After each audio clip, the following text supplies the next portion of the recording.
minha vida, da minha origem, do sucesso, da fama e até mesmo da minha decadência.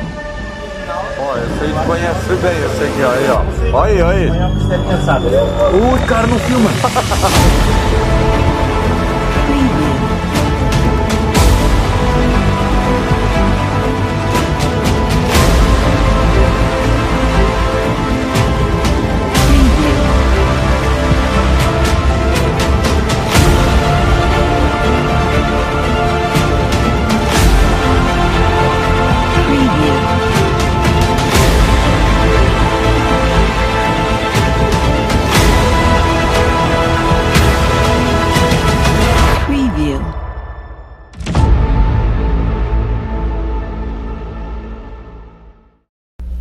Aleluia, glória a Deus, paz e graça a todos os inscritos aqui no nosso canal Presbítero Pedrosa para mais um vídeo. No vídeo de hoje eu vou estar falando um pouco sobre esses escândalos que têm atingido o reino de Deus, impressionante. E como consequência desses muitos escândalos que têm sido manifestados à vista, tá entendendo? Muitas pessoas têm sido golpeadas no entendimento e algumas, fragilizadas na fé, abandonaram a carreira cristã. É impressionante. Eu, nesse vídeo, vou procurar, de certa forma, estimular a sua fé pela palavra de Deus, para que você permaneça firme em Cristo Jesus. Apesar dos pesares, apesar dos escândalos que foram tantos, mas permaneça olhando para Jesus, autor e consumador da nossa fé. Alguns meses passados a gente teve aí o caso do pastor Réu Bernardino, que irresponsavelmente, eu posso aferir assim, se deixou filmar bebendo uma lata de cerveja. Às vezes a gente paga o preço, escandaliza, por não entender como usar sabiamente a liberdade com que Cristo nos libertou. Todas as coisas me são lícitas, mas nem todas as coisas convêm. Todas as coisas me são lícitas, mas nem todas as coisas edificam. Então a gente tem que tomar cuidado e ter que fazer as coisas observando a conveniência cristã, tá certo? Para que pessoas frágeis na fé não sejam golpeadas no entendimento. Isso Paulo ensina em 1 Coríntios capítulo 8, falando sobre carne sacrificada, gente. Tá certo?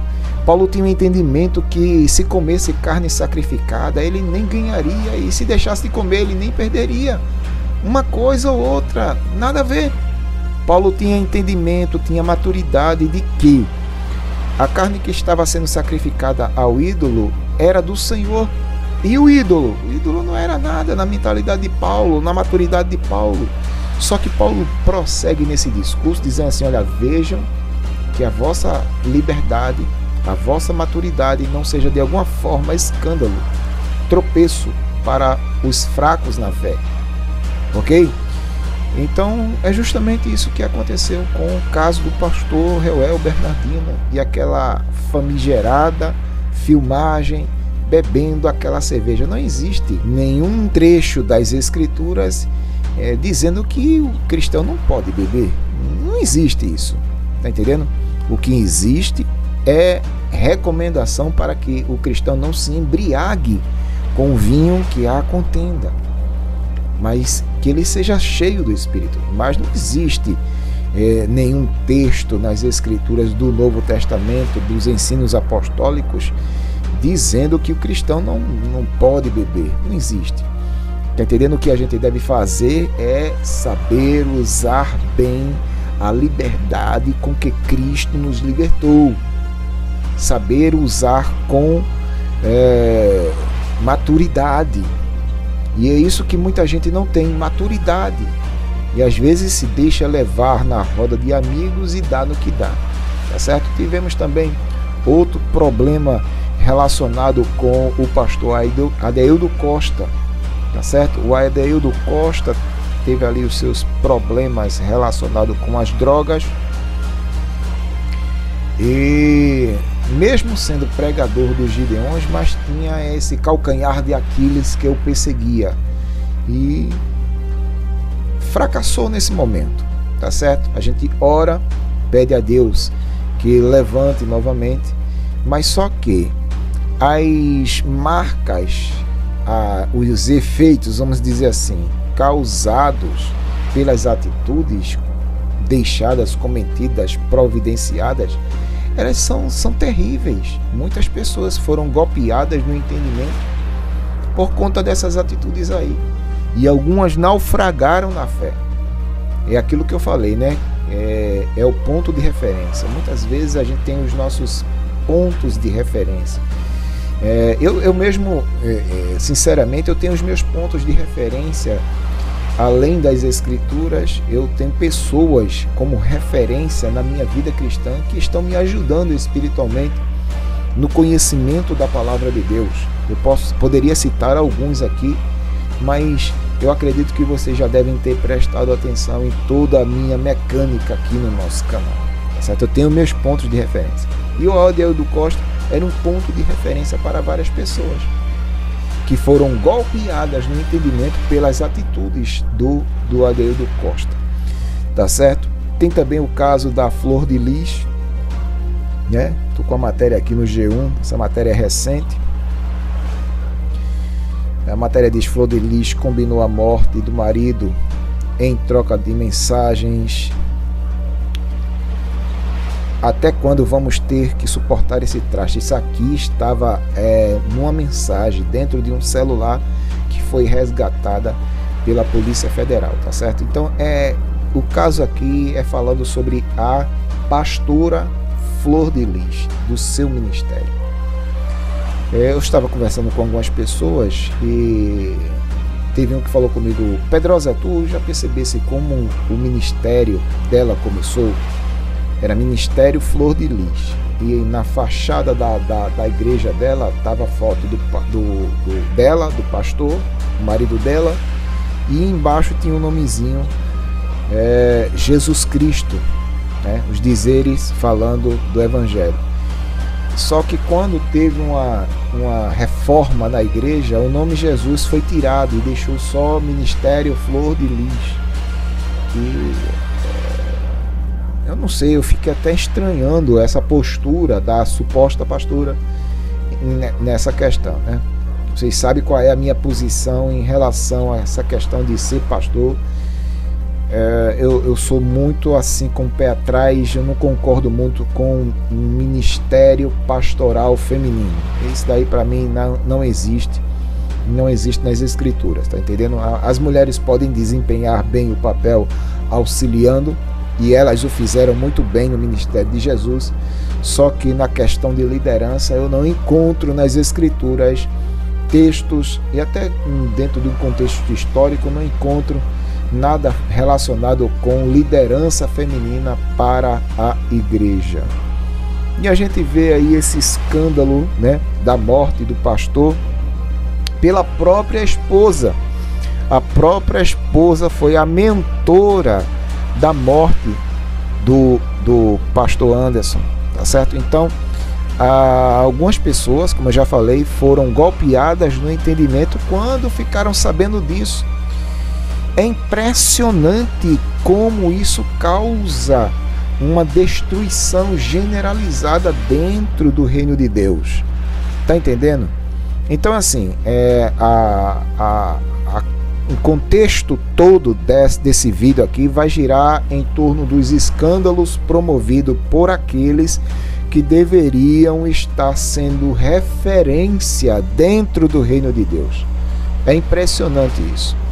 Eu gostaria também de falar aqui um pouco sobre o caso, né, do padre Robson. O padre Robson é suspeito de roubar 60 milhões doados por fiéis, né? Padre celebridade comprou casa de luxo na Bahia. É uma matéria que está aí na revista Época. Tá aí o padre.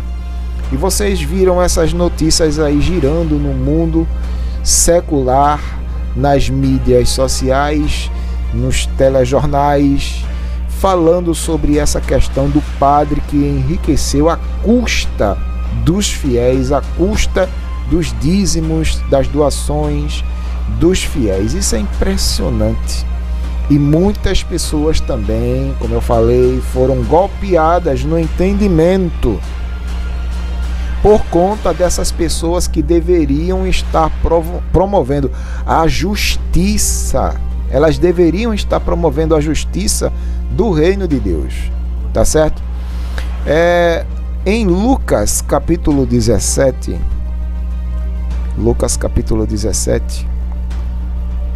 Jesus Cristo fala sobre essa questão dos escândalos, tá certo? Jesus fala sobre essa questão dos escândalos. Você pode analisar comigo aqui o versículo de número 1. Jesus diz assim: então Jesus declarou aos seus discípulos: é inevitável que fatos ocorram que levem o povo a tropeçar na fé, mas ai das pessoas por meio de quem vêm os escândalos. Seria melhor que tal pessoa fosse atirada ao mar com uma pedra de moinho amarrada ao pescoço, do que induzir um desses pequeninos a pecar. Lucas 17, começando do versículo de número 1. É inevitável que fatos como esse, ocorram, assim como aconteciam nos dias de Jesus, escândalos que promoviam os judeus.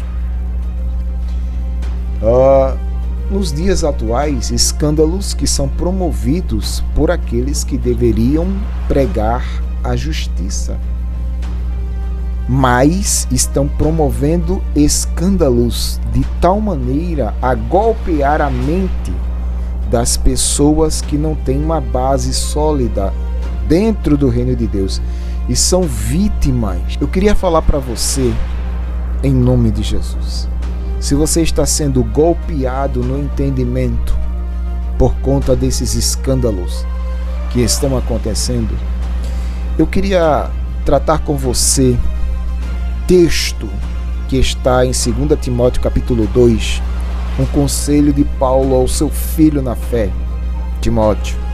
Capítulo 2, versículo 1, Paulo diz assim: tu, portanto, meu filho, fortalece-te na graça que há em Cristo Jesus. Se encha da graça, meu irmão. Se encha da graça de Cristo. Fortalece-te nela.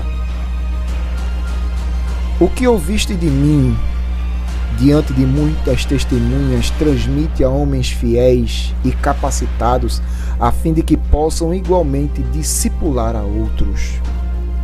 Tá certo? Além de você se fortalecer na fé, você repasse a experiência que você adquiriu, dentro do reino de Deus. E o versículo 3, Paulo diz assim: olha, participa dos meus sofrimentos como um bom soldado de Jesus Cristo.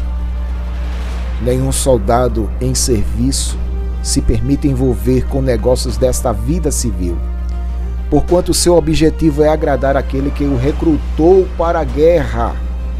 Então, soldado em frente de batalha tem um único objetivo: servir aquele que o arregimentou e cumprir bem a sua missão. Cumpra a sua missão, meu irmão. Seja firme, fique firme, soldado. Fique firme. Vem as guerras, vem as calúnias, tá entendendo? Vem os escândalos, mas fica firme na fé, fica firme na graça, fortalece-te na graça que há em Cristo Jesus. Fica firme, tá certo? Esses vendavais vêm e vão, fica firme, porque o Senhor Jesus Cristo é a nossa vitória. Versículo 5. Da mesma forma, nenhum atleta é coroado como vencedor se não competir de acordo com o regulamento. O lavrador trabalha arduamente a ser o primeiro a participar dos frutos da colheita. pensa bem sobre o que estou te afirmando, pois o Senhor te fará compreender tudo. Pensa, analisa, equaciona, fica firme. Nenhum soldado alistado se embaraça com coisas dessa vida. Tá entendendo? O atleta, ele é coroado quando ele cumpre o que foi estabelecido no regulamento. Tá entendendo? Ele cruza a linha de chegada. E o lavrador, ele é beneficiado no final da colheita. Amém, meu irmão? Que Deus em Cristo possa estar te fortalecendo cada dia mais. Permaneça firme diante dessas tribulações que estamos atravessando, diante desses momentos escandalosos que a Igreja de Deus está vivendo. Mas fica firme em nome de Jesus. Amém? Que Deus nos ajude e nos dê uma outra oportunidade. Até um próximo vídeo, se Deus assim quiser.